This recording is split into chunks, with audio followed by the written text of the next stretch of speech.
Hello viewers, आज की इस वीडियो में मैं फिर से आपको एक नए पैटर्न को ड्रॉ करना सिखाऊंगा और ये मेरा व्हील रोटेशन फॉर्मूला से रिलेटेड 5th वीडियो है और जिसमें कि आज मैं आपको एक्सेल चार्ट में आप किस तरह से ट्रिग्नोमेट्री कैलकुलेशन के साथ इस पैटर्न को ड्रॉ करेंगे, मैं इन चीज़ों को पूरे वीडियो में मैं एक्सप्लेन करूँगा। तो दोस्तों प्लीज़ पूरे वीडियो में बने रहिए। तो दोस्तों मेरा नाम है सौमित्र देवनाथ और आप सभी देखने वालों का मेरे चैनल ग्रो योर नॉलेज में स्वागत करता हूं, जिसमें मैं आपके लिए एक्सेल रिलेटेड एक्सपेरिमेंटल वीडियोस लाता रहता हूं जो कि आपके कोडिंग नॉलेज को ग्रो करने में ज़रूर हेल्प करेगा। तो दोस्तों प्लीज़ मेरे वीडियोस में बने रहिए, पूरे वीडियो को वॉच कीजिए। और आज के इस वीडियो को मैं बिना किसी देरी के स्टार्ट करता हूँ। तो दोस्तों जो आप कंप्यूटर स्क्रीन पर इंटरफेस देख पा रहे हैं, इसे मैं थोड़ा सा एक्सप्लेन कर देता हूँ। हालांकि इससे पहले के वीडियोस में मैंने कई बार इसे एक्सप्लेन कर दिया है, जिसमें आप जान पाएंगे कि ये कैलकुलेशन किस तरह से किया गया है, जिसके थ्रू आपका ये दो सर्कल आपके ड्रॉ हो रहे हैं। ये सब प्रीवियस वीडियो में मैंने एक्सप्लेन कर दिया है, फिर भी मैं इसमें थोड़ा सा एक्सप्लेन कर देता हूँ। राइट साइड पे आप एक चार्ट देख पा रहे हैं दोस्तों। इस चार्ट पे आपका जो सबसे पहला सर्कल जो कि आपका पर्पल सर्कल है, ये आपका बी और सी कॉलम पे जो कैलकुलेशन इसके थ्रू ड्रॉ हो रहा है। और उसके बाद आपका जो इनर का जो स्काई सर्कल है वो आपका डी और ई कॉलम पे जो कैलकुलेशन उसके थ्रू ड्रॉ हो रहा है। और जो आपका ब्लैक लाइन है, ब्लैक लाइन आपका H2 से लेकर I3 तक के कैलकुलेशन के थ्रू हो रहा है, जिसका कि स्टार्टिंग पॉइंट है H2 से लेकर I2 तक का सेल रेफरेंस। ओके, और इसका जो एंडिंग पॉइंट है, इसका एंडिंग पॉइंट का जो सेल रेफरेंस मैंने इस्तेमाल किया है वो H3 से लेकर I3 तक का सेल रेफरेंस मैंने इस्तेमाल किया है, जिसके थ्रू आपका ये जो ब्लैक लाइन है ये लाइन आपका ड्रॉ हो रहा है। ओके, तो अब मैं सेकेंड फेज में क्या इस्तेमाल करना चाह रहा हूँ लॉजिक। एक्चुअली सेकेंड फेज में मैं ये लॉजिक इस्तेमाल करना चाह रहा हूँ जिसके थ्रू मेरा पैटर्न ड्रॉ होगा। लॉजिक ये है कि ये जो हमारा पर्पल कलर का जो सर्कल है, पर्पल कलर के सर्कल के अंदर में जो स्काई ब्लू सर्कल है, ये ब्लू सर्कल आपका पर्पल सर्कल के सरकमफ्रेंस के चारों तरफ रोटेट करेगा और इस स्काई ब्लू सर्कल के अकॉर्डिंगली ही ये आपका जो ब्लैक लाइन है ये भी रोटेट करता जाएगा। और जब ये रोटेट होगा उसका जो एंडिंग पॉइंट है, जो आपका लाइन का जो एंडिंग पॉइंट और स्टार्टिंग पॉइंट है, ये रोटेट होते साथ ही एक लाइन भी साथ में ड्रॉ करता जाएगा। लाइन जब ड्रॉ करता जाएगा तब ये एक पैटर्न भी डिजाइन करेगा। ओके, तो लॉजिक में ये इस्तेमाल करना चाह रहा हूँ। और इस लॉजिक को इस्तेमाल करने के लिए मैंने जो कोड का इस्तेमाल किया है वो कोड मैं आपको एक बार दिखा देता हूँ। हाँ, और इसे मैं अब एक्सप्लेन भी कर देता हूँ।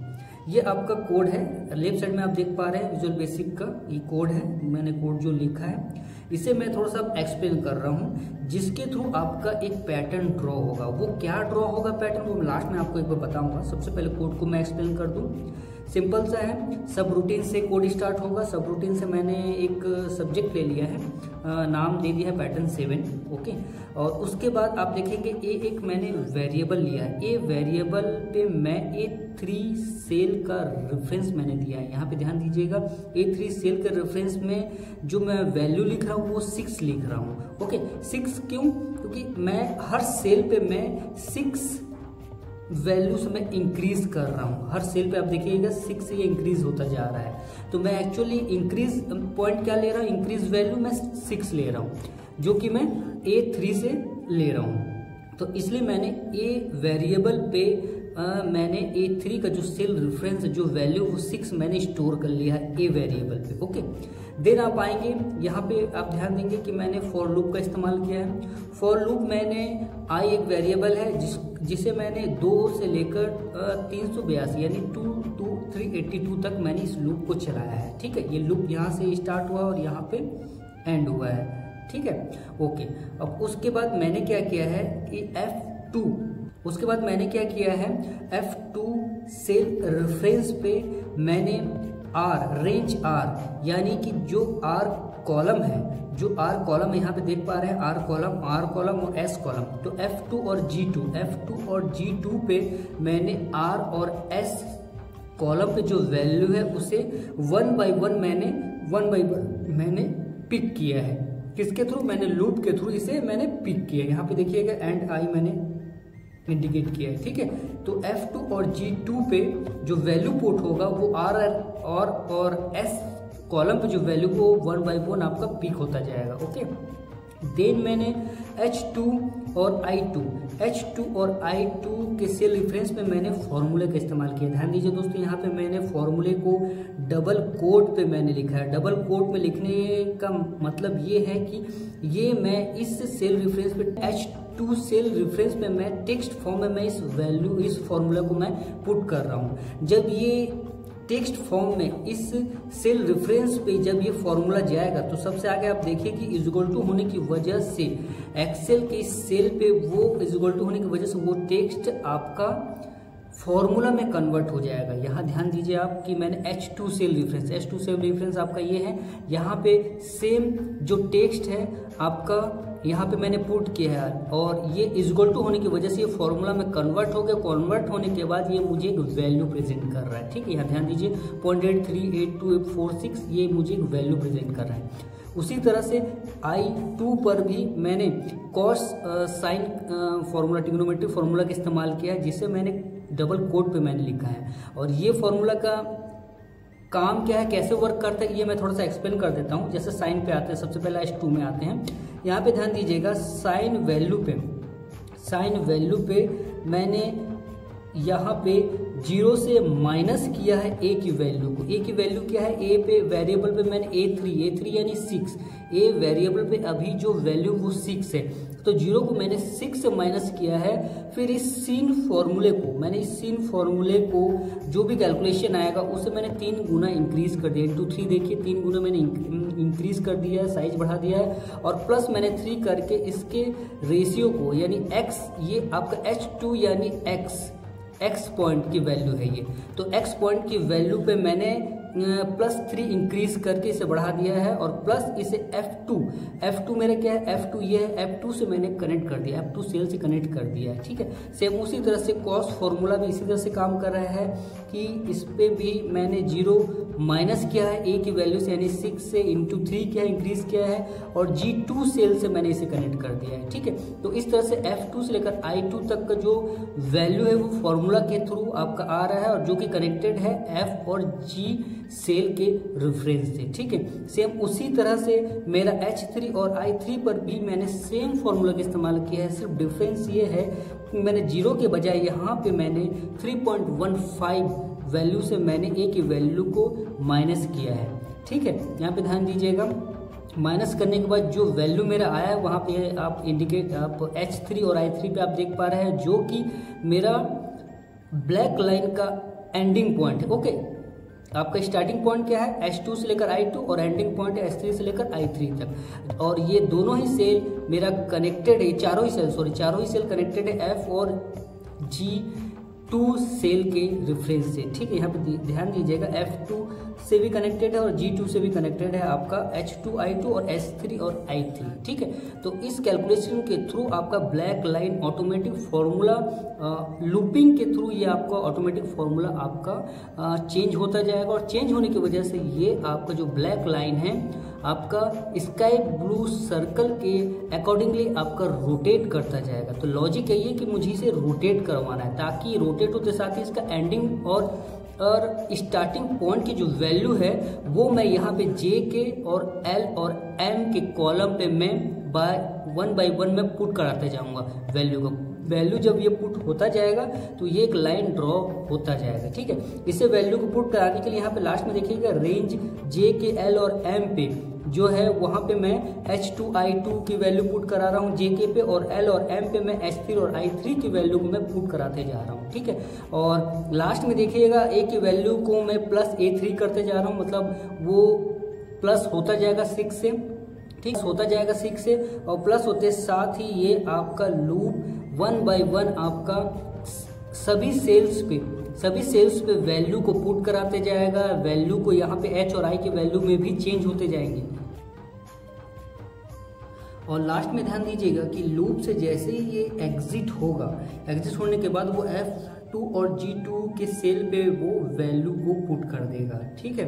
और स्टार्टिंग में आप देखेंगे कि मैंने 2 लाइन को मैंने अनरीड कर दिया था कोड में, तो इसे मैं ऑन कर देता हूँ। इसे भी मैं समझा देता हूँ, क्योंकि ये जैसे F2 और G2 की वैल्यू को मैं चाहता हूँ कि जब भी ये प्रोग्राम स्टार्ट हो सबसे पहले वो F2 और G2 की वैल्यू को वो 0 करे। नेक्स्ट वो J2 से लेकर M500 तक, यानी कि J2 से लेकर M500 तक की जो वैल्यू है, जो भी वैल्यू है उसमें डेटा को क्लीन कर दे, क्योंकि जाहिर सी बात है जब ये प्रोग्राम रन होगा तो लास्ट जो डेटा ये इसमें जो पुट हुआ होगा वो उसे पहले क्लीन कर दे, देन वो नए सिरे से वो इस प्रोग्राम को रन करे। ठीक है, तो मैं अब इस कोड को रन करके आपको दिखाता हूँ कि किस तरह से अब ये कोड रन होगा और एक पैटर्न आपको ड्रॉ करेगा। ठीक है, तो जैसे कि मैं इस कोड को मैं क्लोज करता हूं और ये कोड मेरा इस एक शेप है, इस शेप में मैंने मैक्रो असाइन कर दिया है। यहाँ पे मैं जैसे क्लिक करता हूँ आपको देखेंगे कि ऑलरेडी मैंने उस पैटर्न 7 को मैंने उससे कनेक्ट कर दिया इस शेप से, और मैं जब इस शेप को क्लिक करूंगा प्रोग्राम आपका रन होगा, स्टार्ट हो जाएगा। तो देखिए मैं जैसे ही इस फेस को मैं क्लिक करूंगा आपका प्रोग्राम स्टार्ट हो जाएगा। देखिए दोस्तों, ये जैसे ही मैंने इस फेस को मैंने क्लिक किया आपका कोड रन हो चुका है, स्टार्ट हो चुका है। और आप ध्यान देंगे कि आपका जो पर्पल कलर का जो सर्कल है उसके सरकमफ्रेंस पे ये आपका स्काई ब्लू सर्कल रोटेट हो रहा है, और उस स्काई ब्लू सर्कल के अकॉर्डिंगली आपका जो ब्लैक लाइन है वो भी रोटेट हो रहा है। और इस ब्लैक लाइन को रोटेट होते साथ ही इसका स्टार्टिंग पॉइंट और एंडिंग पॉइंट की जो वैल्यू है वो आप ध्यान देंगे कि जे के एल और एम के कॉलम पे वैल्यू को कैप्चर होते जा रहा है, वो आपका पुट होते जा रहा है। और पुट होते साथ ही आपका एक कर्व शेप में लाइन ड्रॉ होता जा रहा है। दोस्तों ये लाइन ड्रॉ होते साथ ही जब कंप्लीट हो जाएगा तो आपको एक पैटर्न ड्रॉ होता नजर आएगा। ठीक है, तो इसे हम अभी होने देते हैं।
देखिए दोस्तों, हमारा पैटर्न पूरी तरह से ड्रॉ हो चुका है, और ड्रॉ होने के बाद आप देखिए कितना बेहतरीन कर्व शेप में आपका एक पैटर्न ऑटोमेटिकली ट्रिग्नोमेट्रिक कैलकुलेशन के थ्रू आपका ये ड्रॉ हुआ है। और इसमें मैं एक चीज़ ये बता दूं कि इसे ड्रॉ होने के लिए इतने सारे कैलकुलेशन की ज़रूरत नहीं है, क्योंकि जो मैंने कोड का इस्तेमाल किया है इस कोड के इस्तेमाल से आपको बी, सी और डी, ई कॉलम पे जो मैंने कैलकुलेशन लिखा है इसकी रिक्वायरमेंट आपको नहीं है। और साथ ही मैं इसे भी डिलीट कर देता हूँ अभी फिलहाल, क्योंकि ऑटोमेटिक जब ये कोड रन होगा तो ये डेटा आपको ऑटोमेटिक पुट होता जाएगा। तो मुझे बी, सी, डी और ई कॉलम का जो कैलकुलेशन है उसकी ज़रूरत नहीं है।